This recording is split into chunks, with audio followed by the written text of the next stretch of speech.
একটু ভালো করে দেখো, এটা একটু ছোট আছে, যে তারাপদ দারোগার থানাবাড়ি।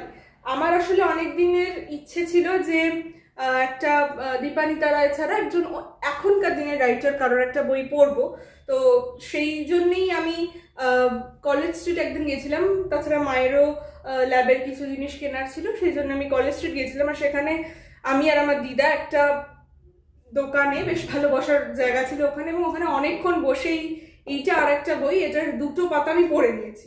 দুটো বই পড়ার পর মনে হয়েছে যে এই বইটা আমি ভালো লাগবে, এই বইটা আমি কিনবো। তো এই বইটা তোমার 250 রুপিস লেগেছে। আমি একদম কলেজ স্ট্রিট থেকে কিনেছি ওখানে, তো ওখানে একটু দামটা আমার যেন মনে হয় সস্তা। বাট কলেজ স্ট্রিটে কিন্তু মানে বই কেনাটা প্রচণ্ড ডিফিকাল্ট, কারণ যদি তুমি কোনো স্পেসিফিক্যালি বই চুজ করে যাও, আমি এখানে ডক্টর ডুলিটল এই বইটা আমি কলেজ স্ট্রিটে প্রচুর খুঁজেছি। এই বইটা মানে লিটারালি পা খুলে গেছিল খুঁজতে গিয়ে কলেজ স্ট্রিটে, বাট কোনো দোকানে শুধু একটাই কথা শুনেছি যে না এটা নেই। তারপর আমি অ্যামাজনে অনলাইনে অর্ডার করেছিলাম, দামটা একটু বেশি পড়ে, বাট পাওয়া যায় বইটা।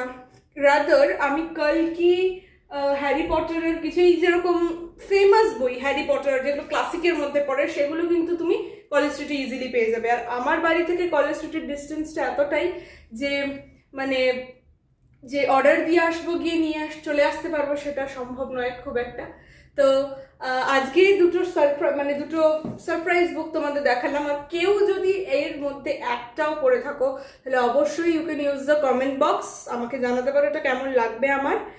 আর এরপরে আরও অনেক ভিডিও আসবে, কারণ আমি 3 সপ্তাহ প্রায় ভিডিও করিনি, এখন পরীক্ষা শেষ হয়ে গেছে। তো বই বন্ধু অদৃশ্যা ব্যাক টু রেকর্ডিং। তো এরপরে আসছি টিনটিনের সিরিজ নিয়ে, ততক্ষণ কিপ মিসিং মি।